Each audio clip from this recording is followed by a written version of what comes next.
愛情保衛戰，保衛你最純真的愛情。親愛的觀眾朋友們，大家好，歡迎大家來到天津衛視大型情感節目《愛情保衛戰》的。登錄微信搜索"愛情保衛戰"官微視頻號，並且添加關注。每天晚上8點到10點，我們都會開直播，我們的情感導師呢都會在線幫您答疑解惑，歡迎大家和我們連線。大家好，我是情感觀察團成員莎娜。那今天呢，陪伴我們共同來保衛愛情的，還有其他幾位觀察團的成員老師。那麼在我們觀察團當中呢，還有一位特殊的嘉賓，他呢就是我們愛情保衛戰專屬 AI 情感顧問艾小寶。接下來我們一起有請艾小寶。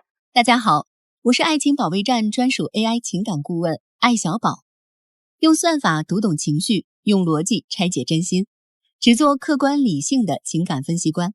今天我将用數據捕捉言行背後的真實心理，精準定位情感矛盾核心，陪大家一起看清愛，讀懂愛，守護愛。好，再一次歡迎我們的艾小寶。那麼接下來呢，想要問大家一個問題：好的愛情到底是什麼樣的？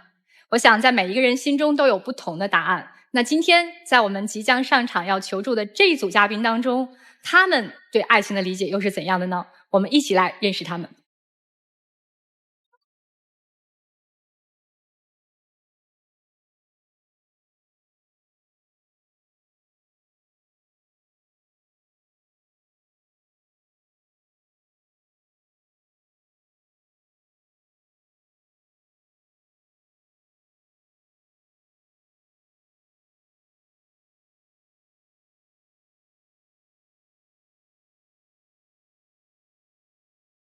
意味着心累和絕望，現在我只想放手。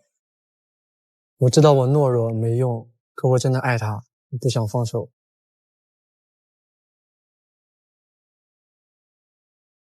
永遠不扛事兒，不頂事兒，永遠沒有主見，沒有責任心，關鍵時刻總是護不住我。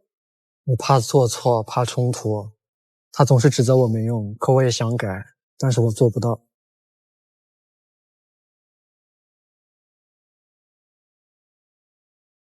到底是這個溫柔變了味兒，還是懦弱傷了人？我們一起掌聲有請今天的求助嘉賓登場。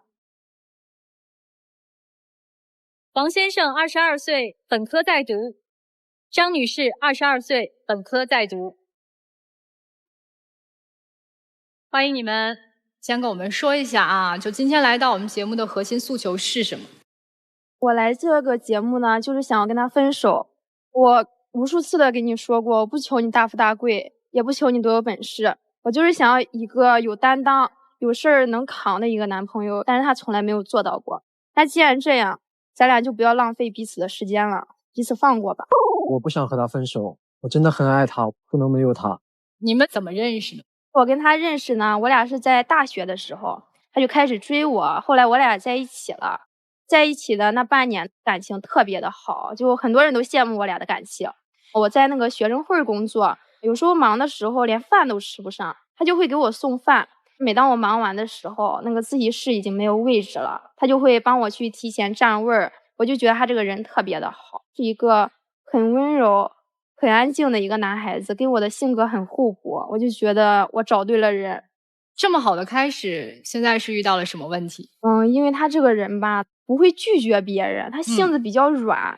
有一件事到現在我想起來我都很生氣。當時我們是去學校外面吃飯嘛，然後路過了一家理髮店，理髮店的推銷員他一直纏着我們，一直跟我說新店開業，團購剪髮他只要38塊錢。當時我也是不好意思拒絕，然後我就拉着他過去了。他剪完之後我去付錢，38的團购券竟然變成了198。當時我就懵了，我就說為什麼是198呀？然後那個店就說我們店長剪就是這個價。我當時也懵了，我不知道他們会換成店長剪，我想跟他們理論的。那你怎麼不說呢？当時就我一個人跟他說，我說你們這坐地起價是欺騙消費者。然後他就一直說是你男朋友指定讓我們店長去剪的呀。当時我就一直問他，我說你是不是指定讓店長給你剪了？然後他也沒說話，我又問了好多遍，他就支支吾吾說一句我沒有說過，然后他就一句話就沒再說過了。最後這事兒解決了嗎？解決了。我當时在理髮店裡跟那個店長一直說，你要是還這樣欺騙我的话，那我就會在整個大學城去避雷你。然後那個店長就妥協了。但是晚上的時候，我想用他手機，那結果我看到了他跟那个店员聊天记錄，他跟他道歉，他說什麼對不起，我女朋友就是這樣的脾氣，你們多擔待一點，我下次還是會去光顧的。我就是怕惹麻煩嘛，我想息事寧人嘛。所以你們倆在一起交往，是不是大部分的事兒都是他來做主的？剛開始在一起的時候，我們確實就是幹大事小事，我們都會一起商量着來。但是後來我發現我做什麼事、做什麼決定，我都是錯的，他都會指責我。就像之前有一次我們出去旅遊，當時離高鐵還有2個小時發車，他讓我給他帶點飯，然後我想着他平時愛吃麵嘛，我就給他帶着麵。然後當我拿着麵到他宿舍樓下了，他下來之後，他又說我不該買麵。那你那個麵我都不想說，2個小時到那兒不妥了嗎？平時給他點奶茶吧，然後他想喝什麼全糖的，什麼半糖的，我也不太懂。然後我有時候點錯這個糖分了，他也會說我做得不好。但是咱倆經常在一起，我點的時候他都知道我的喜好，他還要再問一遍，再問一遍，而且我都說了我在忙，他要再問再問再問。我感覺我做的已經很努力了，但是他還是不滿意。哦，那我不滿意，我指責你，是因為我恨鐵不成鋼，我就覺得如果我指責他一下，他能長點記性。但是適得其反，我越說他越害怕，我越說他就越退縮。因為我們馬上要畢業了嘛，他在外地，我說如果咱倆都留在濟南的話，就是有以後。然後他就說行，但是他也不找工作，他也不做簡歷，然後我就連夜給他改了6版的簡歷。我有一些那個學長學姐已經工作了，我就幫忙找關係給他內推啊面試，然後我又幫他熨襯衫，又給他找什麼面試的話術。結果呢，我們那天到了公司樓下要面試了，他拉着我往回跑，他說什麼我害怕，我怕失敗，我怕那個面試官要難為我怎麼辦呀？到時候那麼丟人，你再說我，你再說我沒用。因為我們都是本科生，我感覺我學歷太低了，我還是想就是先考研，然後再找工作。我給他買考研的資料，給他買那個考研的網課，他倒好，你考研的資料你翻開過嗎？你網課你看過嗎？因為那些資料是我考研後面要用的，我現在在背單詞。他也沒有背，他就擱宿舍一直打遊戲，你這本質上就是一種逃避。我覺得我不是在談戀愛，我就在照顧一個不懂事的兒子，他永遠都這樣，他就遇事就躲，他就不擔事。還有啥大事兒嗎？就你當媽當的？前幾個月的時候，我給他說我想去放鬆一下我倆現在的壓力，因為我覺得他這些事他不擔事不頂事，我真的受夠了，我再給他一次機會。他說行，但是他沒有任何的行動。然後我受不了了，我就問他，我說咱們怎麼去啊？咱們住哪兒啊？咱們怎麼玩啊？咱們就是行程是啥呀？然後他就說都行，你定就行。然後我就意識到，如果我不去確定這個行程，就無法確定下來。因為平時不管什麼事，是不是都是你做決定？如果我自己去做了這個決定了，他不滿意了，他還是要指責我兇我。所以說那還不如所有的事情都讓你自己來定呀。我攢了很久的錢，我覺得我只負責出錢，讓他不操心錢的事，我感覺就是替他分擔這個壓力了。那你不去做行程規劃也行，那別人欺負我了，你總得站出來為我說句話吧？但是他沒有。誰欺負你了？我們在那導航呢，然後一個陌生的男的就過來一直劃我的屏幕，然後嘴裡念叨啥我也聽不懂，我一外地人，然後我就有點害怕，我就給他說你不要碰我的手機。然後呢，那個男的他就開始罵我，管那麼多幹啥呀？你腦子不清醒嗎？我在幫你啥啥的。然後我看他那個樣子根本不是在幫我們，他就一直跳轉我的各種軟件，他沒有任何制止的行為，因為我的手機在他手上，他就把手機就這樣拿着，然後那個男的就搁那滑。我當時我特別的生氣，我就想為什麼他會這樣呢？我一點安全感都沒有。這陌生人是幹嘛上來碰你手機呀？對呀，他搁那導航的那個男的就過來，然後就一直滑，他都沒有制止。我當時也懵了，我不知道他過來滑這個手機嘛。但是我覺得看他這個穿搭，我感覺他像那種出租車師傅，因為他當時問了一句打車嗎之類的，我好像沒有聽清。而且我感覺我們兩個大學生，兩個人來旅遊的話，人生地不熟的，而且那個男的長得就很兇神惡煞的。不是兩個大學生旅遊人生地不熟，也不妨礙咱把手機揣兜裡吧。對呀，他就拿着手機讓人搁那滑呀，我就不理解為什麼要這樣，你收起來呀，是吧？我去制止那個師傅，那師傅還罵我讓我滾開，然後他一句話不說，他就搁那拿着，然後他就搁那滑，然後把我排除在外。你覺得這是危險嗎？男生？可能算是危險，但是我覺得那如果遇到危險的時候要怎麼辦呢？那我們肯定不能跟他們起衝突呀。哦，他的理解是息事宁人。对，我们尽量不和他们起冲突，而且我们是在外地呀，他们還是當地人，人生地不熟的。你要躲開。對。那你是要自己躲開呢，還是要帶着你女朋友一起躲開呢？帶着我女朋友一起躲開。那你覺得你的行為帶着她了嗎？好像沒有帶着。你不僅沒有帶着她，你還貢獻出了她的手機。對不起。然而你是家裡面管你管得特別嚴嗎？我是單親家庭，我從小跟我爸爸一起長大。我爸爸性格不太好，就是說一不二的。我只要做錯一點事情就打我，然後就凶我，從小到大都是這樣。他一手安排我所有的事情，無論是學習還是生活，不能有任何的怨言。你爸爸媽媽什麼時候分開的？5、6歲的時候。你在之後成長的過程當中是很少見到媽媽嗎？對，剛分開的時候，我媽媽經常來接我去她那邊，就是生活一段時間。我只有這一點點印象。長大之後就沒再接過你嗎？對，我爸爸不讓。所以因為你爸爸的原因，你現在跟媽媽基本是沒有聯繫的，是嗎？你有媽媽的聯繫方式嗎？沒有，我只知道她在安徽那邊的一個小城裡，但是具體在哪我不知道。她是你談的第一個女朋友嗎？是的。你喜歡她的原因是什麼？她三觀很正，而且她對未來很有規劃。她知道她大3要開始實習了，然後呢，她從大1就開始準備，她都做一個很詳細的筆記。我感覺這個人對未來太有規劃了，而且她目標很明確，我感覺很佩服她。你覺得她自己能夠完全掌控自己的人生？對。明白了。那接下來我們就要看看各位老師怎麼看這段愛情啊，到底值得保衛嗎？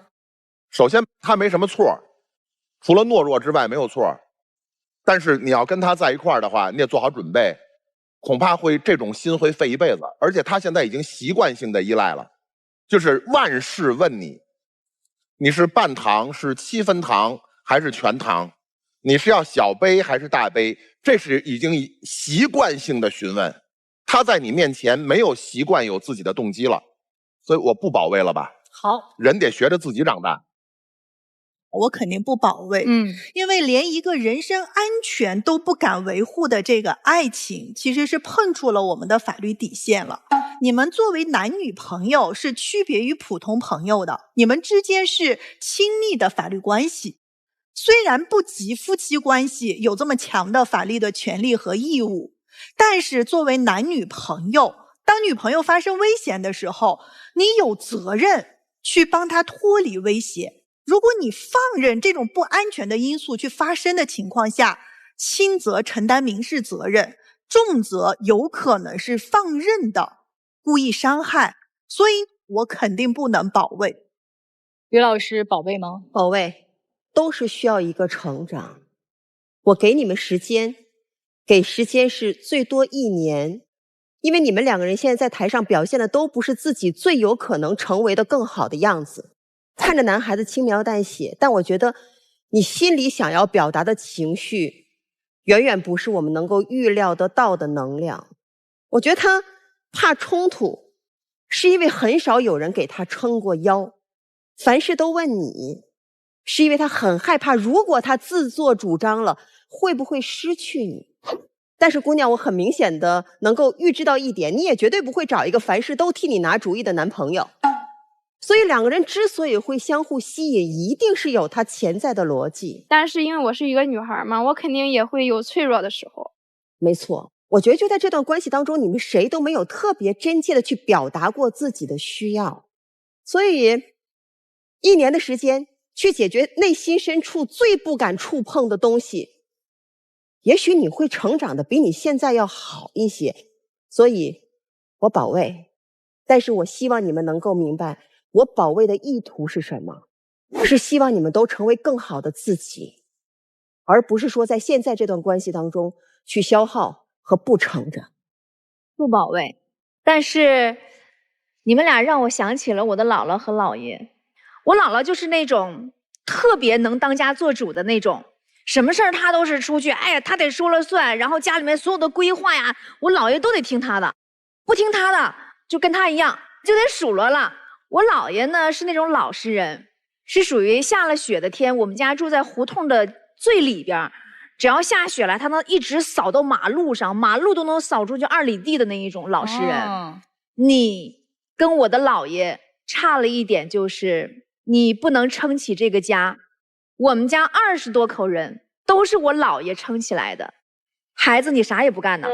你無論跟不跟他在一起，如果你一輩子都是這樣的話，想要的不敢要，想幹的不敢幹的話，你別說這一個女朋友了，你個個女朋友你都留不住。我對於保不保衛這件事情，我還真覺得不重要，因為我今天在台上特別着急。我着急的是這個男孩，我特別希望就是你能夠讓自己通過這一段感情認識到我未來人生要成為什麼樣的人。我挺心疼你的，你真的要問一問自己，你想媽媽嗎？你想念一個人，你連找他去看他的勇氣都沒有。人啊，是需要這個勁兒的，你都悶在這兒，你在未來的所有的親密關係當中都會出問題的。這是你第一個女朋友沒關係，但是通過這段情感，你能意識到自己的心裡的一些創傷，你自己願意努力的去改变它，你去解開心中的疙瘩，我覺得这比談一段戀愛是否要分手，是否要繼續重要的多。接下來我們來看一看艾小寶他對於這段感情是怎麼樣評判的。從剛剛兩位的表述裡，我分析得出，這段感情問題責任佔比清晰，男方82%，女方18%。核心矛盾是男方因童年嚴厲家教形成懦弱性格，長期讓女友獨自面對衝突，兜底所有事物，摧毀了親密關係裡的安全感與信任感。女方因性子急躁，採用指責式溝通，一定程度加速了矛盾爆發，但並非這段感情破裂的根源。好的愛情是遇事有擔當，委屈有撐腰，不是逃避沉默，單向兜底。真正的愛是為愛人直面恐懼，扛起責任。我的建議是，男方直面童年心理創傷，主動承擔責任，用實際行動守護女友；女方放緩溝通語氣，減少指責。若男方無實質行為改變，果斷止損。謝謝艾小寶，請二位走上我們的愛情傳送帶。傳送帶開啟之前，你們是否願意一起來回顧一下過往的一些甜蜜瞬間？可以。好，那我們一起來看看你們過去。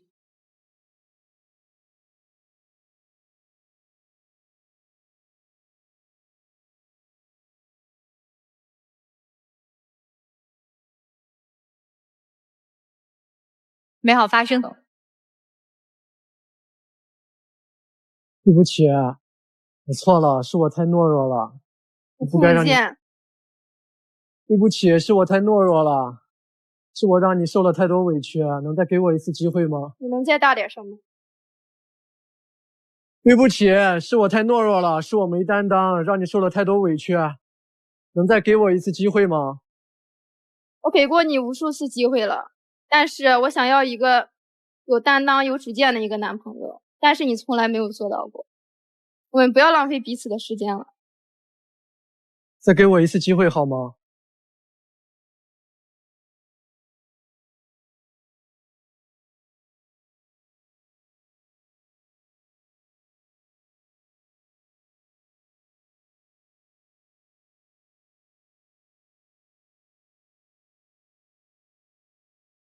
老師們覺得他們兩個人會出來嗎？我希望男孩能出來。我覺得女孩不會出來。剛才進去之前是有期待的，我聽不見，其實聽得見。對啊，你大點聲，我聽不見，其實聽得見。他就需要他換句詞，你给我出來。就可能女孩有真改變之日。那到底兩個人他們的結果如何？我們一起來看答案。3、2、1，請開門。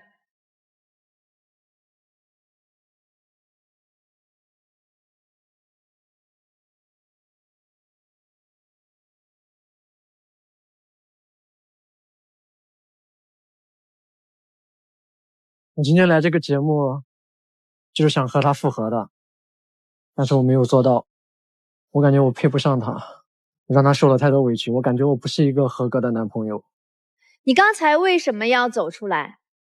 因為我想和他復合，如果他没走，還在現場，我會去找他的。你今天大聲喊他，我想跟你和好。下去看女朋友在不在。謝謝你來到我們的節目，謝謝。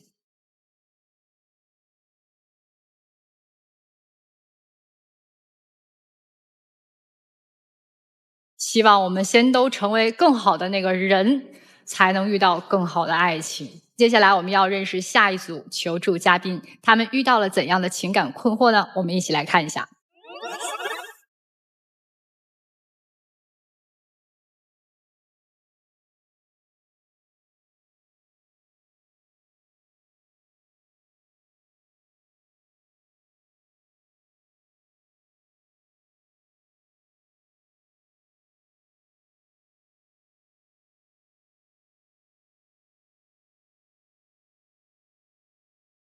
在一段感情里总是被欺騙，我觉得这是我最难熬的，我看不懂他。我的过往不可以明白的跟他说，透明的跟他去讲，要藏在心裡面。我希望他能給我一點時間，可以讓我把自己真正的那一面告訴清楚他，讓他去接受到我，因為我是真的想跟他結婚。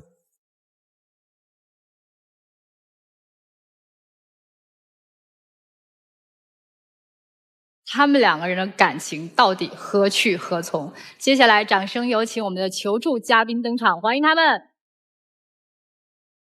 陳先生32歲，保險銷售；於女士27歲，自由職業。二位好，歡迎你們啊！先來說一下今天的核心訴求是啥？我來到這裡，我就想讓他把所有騙我的事情原原本本真實的告訴我。我們在一起有1年了嘛，在這個過程中，包括他的職業，然後他結過婚，以及他還有個孩子，包括現在我覺得最重要的問題就是他前段時間跟我求婚了嘛，然後我說讓他帶我見家長，他都不帶我見，而且他沒有直接跟我說，都是我一件一件去發現的，所以我就想讓各位老師幫我看看這個人值不值得我去托付。那行吧，那咱一件一件捋吧。我倆是在社交軟件上認識的，見面之後他就是對我很關心，比如說我想吃啥，然後他直接就會給我送過來，因為我倆也算是異地嘛，我在東莞，然後他在深圳，就是他也會這樣來回找我。但這樣的情況下吧，我覺得還不錯。有一次呢，我車壞了，我去 4S 店要6000多塊錢，我說有點貴呀，那他說他有渠道，他認識做汽修的朋友，讓我開過去直接就給我修了。其實那時候我倆還沒有確認關係，我覺得讓他用這個面子啊，總是不好，我就說我還是要把這錢付了。取車的時候我就問我說多少錢，然後人家說跟你之前來送車的那個男生已經把這個錢付過了。當時沒有跟我朋友打電話，我是不知道他不在那個店管了，那車已經修好了，那我還是先把錢給付了吧，起碼不會說讓他尷尬在那裡。乍一聽感覺好像也是為我好嘛，我也是能感覺到，但是就是他從一開始就用這種方式，包括有一次他知道我喜歡那個香水3000多，然後他就說他又有渠道幾百塊錢，然後他就是給我送到我們家樓下，我說我看看給人那個付款是不是真幾百，拿不出來，他說他原價給我買的，總是用這種方式。然後還有我家門口嘛開了一個那個自助的餐廳啊，我跟他說就是看人挺多的，我覺得應該還不錯。第二天他就跟我說大眾點評的8級會員能抽免單，還剛好抽着這家了，帶我就是去吃。我上廁所，然後我一出來一看，他又在那兒就是整那種結賬，就像那個車之前的那種事情一樣，就是總是用這種方式，我覺得非常不舒服。我是真的是想追求他，喜歡他的，然後呢，我想借着說買香水、吃飯免單這種方法說啊，咱們薅到羊毛了，咱們可以去一起吃，又不用花自己錢，這種方式說讓他可以跟我一起快樂的說去吃東西。因為舉個例子吧，就上次買香水那件事情，的確我後面跟他坦白，我說我是真的花了3000塊錢去買這個香水，沒幾天我再去找他的時候，啪一下3000塊錢的錢包就到我手上了。如果說我花多少錢，他再回我多少錢，那我感覺跟我心裡的戀愛觀不太一樣。好，那這個事兒咱就當沒有想周全了。那其他那些他騙你的事兒，咱先從轻的開始說。行，就一件一件說。就是一開始嘛，因為你倆在一起了，接觸的時間更多了，你就會發現這個人的更多的問題。他之前跟我說他是做那個金融理財顧問的，他自己說就是說每個月3、4萬。我和他有時候會視頻，我一視頻他就在家待着。他說他居家辦公。然後呢，有一回就是我去深圳那邊出差，就去找他，去他家那邊嘛。我想點一杯咖啡跟一個甜品嘛，一共我倆才點了50、60塊錢的，配送費13塊錢，我記得清清楚楚。就因為這個事兒，他甩臉，他覺得沒有必要花那個13塊錢。重點是那13塊錢嗎？是你根本不喜歡吃甜品，你每次都是點一個甜品啊，吃一口不吃了，然后我吃不吃是我的事儿，但是我就是说你因為這個配送費你甩臉子的是。他說他掙3、4萬，我點個外賣13塊錢配送費，他就給我甩臉子呀，氣死了。實際是掙3、4萬嗎？他不是掙3、4萬。我後來我問他，我說你追我的時候，你又送香水，你又給我墊錢，整這些事情的，那你怎麼在一起之後对我這樣了呢？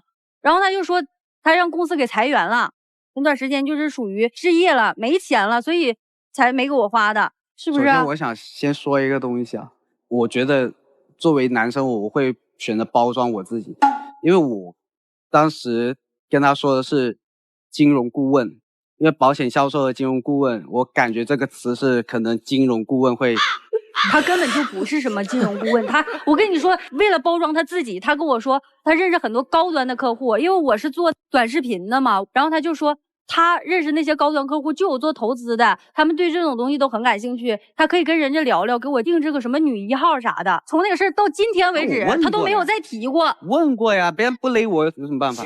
然後後面為啥我發現他不是幹這個的呢？他手機老是靜音，我覺得奇怪。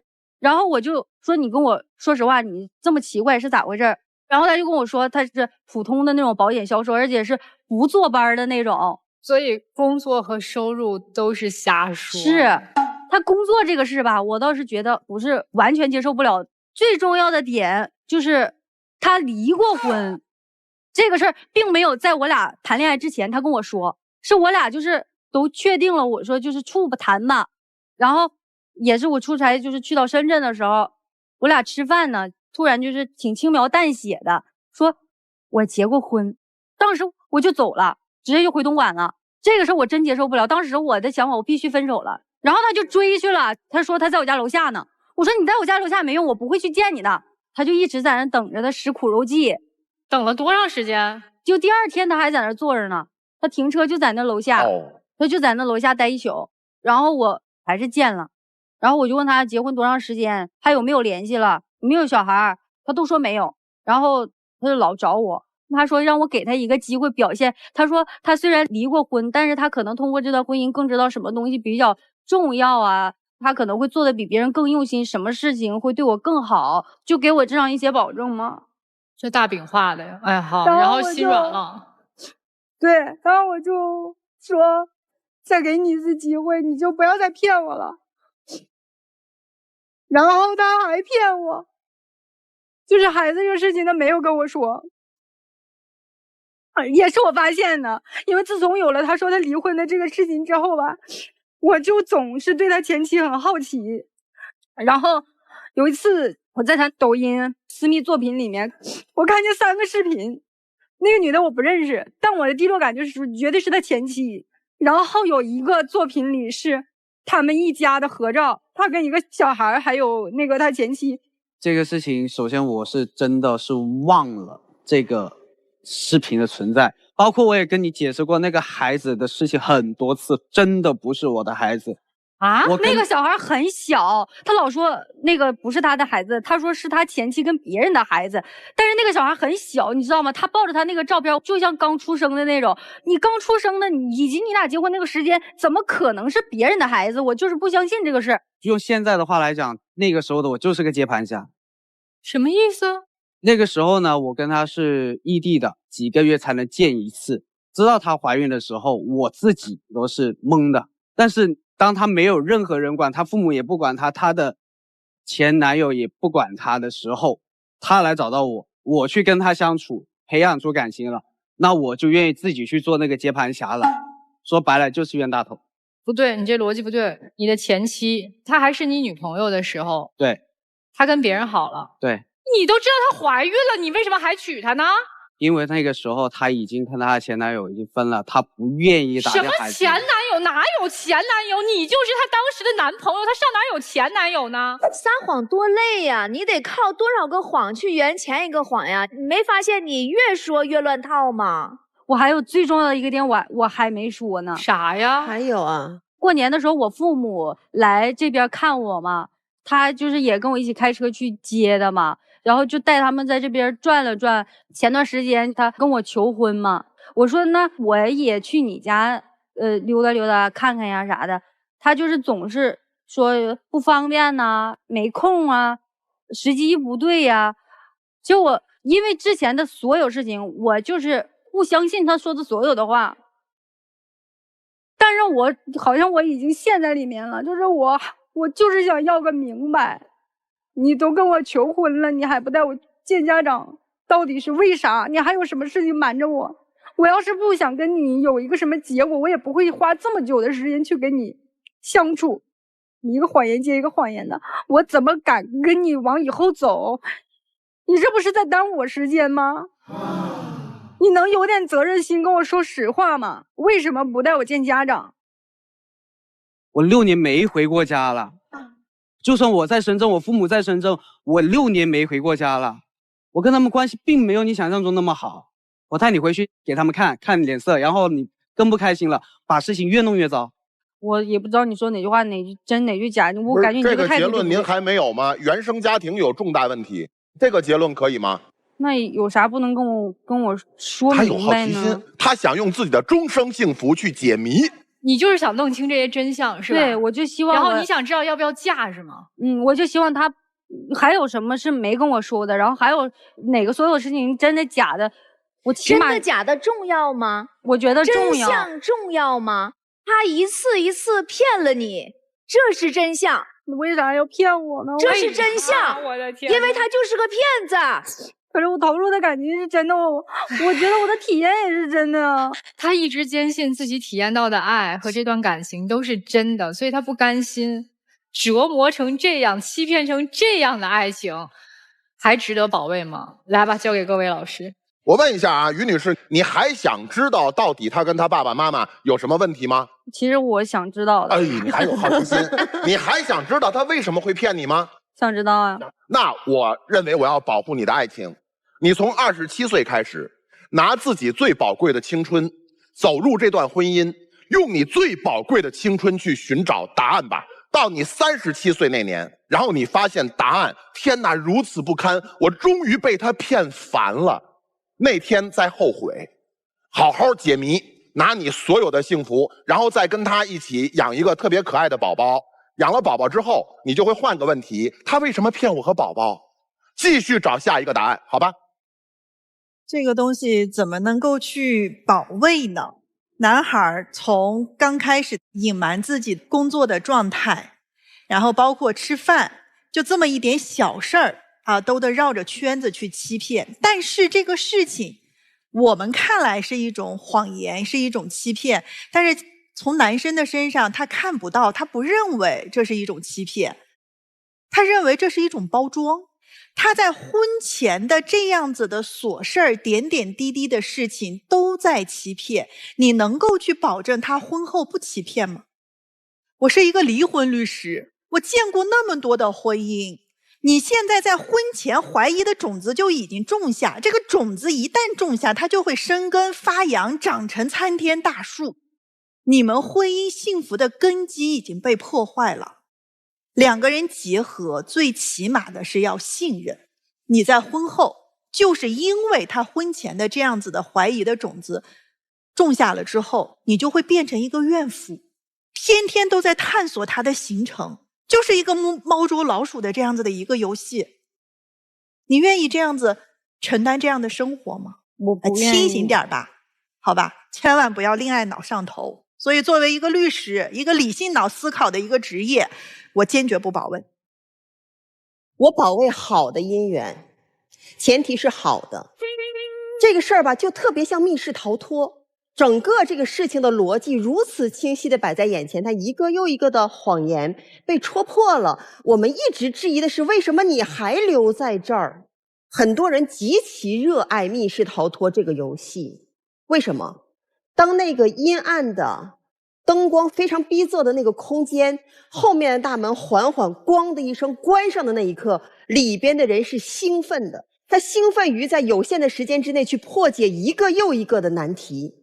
他興奮於最後他能夠終於解決這個密室當中所有的關卡，所以你在破案的過程當中，你是分泌腎上腺素和多巴胺的，真的。你在這個過程當中，这個遊戲裡，你是一個特別熱衷的參與者。那你說他說的到底是不是真相，真的都不重要了。重要的是你在這個遊戲裡，而且你都不退場。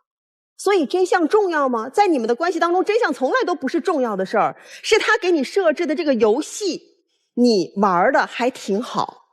所以問題不在他，問題在你。在於你整個這個事情所有一環又一環選擇的後面的邏輯。你試試聽一聽，就明白為什麼我要保護好的姻緣，然後你再判斷你到底得遇的是不是良人，這段姻緣好還是不好。姑娘，你做賬號有一次就做成的嗎？沒有一次做成啊。是吧？啊，你就是做這賬號沒做好，沒做起來，你認嗎？原來的賬號我就不管了，不管了，對吧？啊，你會不會問為什麼這個賬號沒做起來呀？啊，這為什你去找平台去問嗎？還是找誰去問？你會問嗎？因為已經不重要了，因為它已經壞掉了，對吧？做也做不起來了，對吧？這個時候最理智的選擇就是起個新號。女生在戀愛的過程當中會有一種心理是什麼狀態呢？我揭穿你的謊言，你就欠我的，你欠我的，你就會對我更好。我包容你一次，我理解你一次，我再原諒你一次，我多偉大呀！我對你的愛多深吶！你未來一定會對我更好的。這就是為什麼他的邏輯是，我看我能不能接受。他的邏輯不在於騙，他的邏輯是在於他要包容，付出不一定能換來相應的回報。這就是愛情最奇特的地方。你要的是一個對你好的男人，而對你好最基本的一個條件叫做真誠，不是說需要用你的包容去換他對你好。你現在在交換，你要從這個心理當中跳出來，你才能徹底醒悟。你依然對他抱有幻想，其實不是對他抱有幻想，你是對自己未來的情感、未來的婚姻抱有幻想，希望這個男人能夠對你很好，自己對自己好，自己愛自己更重要，更靠譜。接下來我們先聽聽艾小寶怎麼說。從剛剛兩位的表述裡，我分析得出，這段感情中男方問題佔比 83%， 女方問題佔比 17%， 核心矛盾是男方以愛為名的層層隱瞞，引發女方信任崩塌與極致內耗。男方相處中百般體貼，全心付出，卻從日常小事、職業收入到婚史過往，全程用謊言包裝真心。女方渴望坦誠安穩的愛情，卻沉溺對方的溫柔，在接連拆穿的謊言裡進退兩難。愛情的底線是坦誠，親密關係的根基是真心。建議男方當場袒露全部真相，用全透明相處修復信任。若男方無法兌現坦誠承諾，女方及時止損。你願意說吧？說不說？你願意說吧？說不說？你到現在都不說。我的確，我承認在這段感情過程當中，我很多東西都存在着隱瞞以及欺騙，包括很多東西我也覺得說出來會覺得很丟人。為什麼我不帶你見我父母？因為我的父母不是我親生父母，我是一個孤兒。我明確告訴你，我是一個領養的孩子。我並不是你想的說深圳的孩子就一定有很多幾棟樓幾套房之類的，不是。我跟你在一起，我也沒說要幾棟樓幾套房啊。不是我不想带你去，我从小到大就没有怎么去被爱，一个暑假就靠一箱泡面走过来。你就不要再骗我了，他还骗我，真的，我好累呀。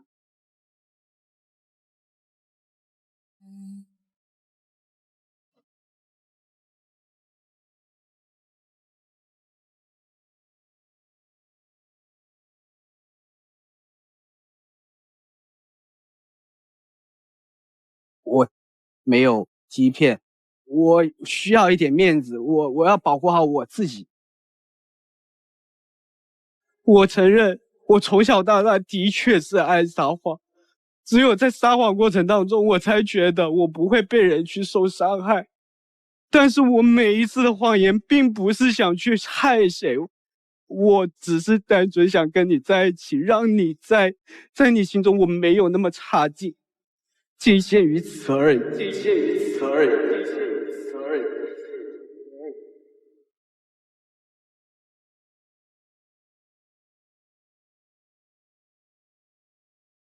剛才小伙子你說的這樣一番話，這樣聲淚俱下，如果沒有前面的鋪墊，我真的被感動了。如果要愛一個人，一定要先拿出自己最差的一面給他，如果不敢的話，就別愛了。在愛情當中，還是要堅守一些底線，否則，那你自己吃過的苦，你自己受過的傷，你就得有扛的那個能力。謝謝你來到我們的節目，謝謝。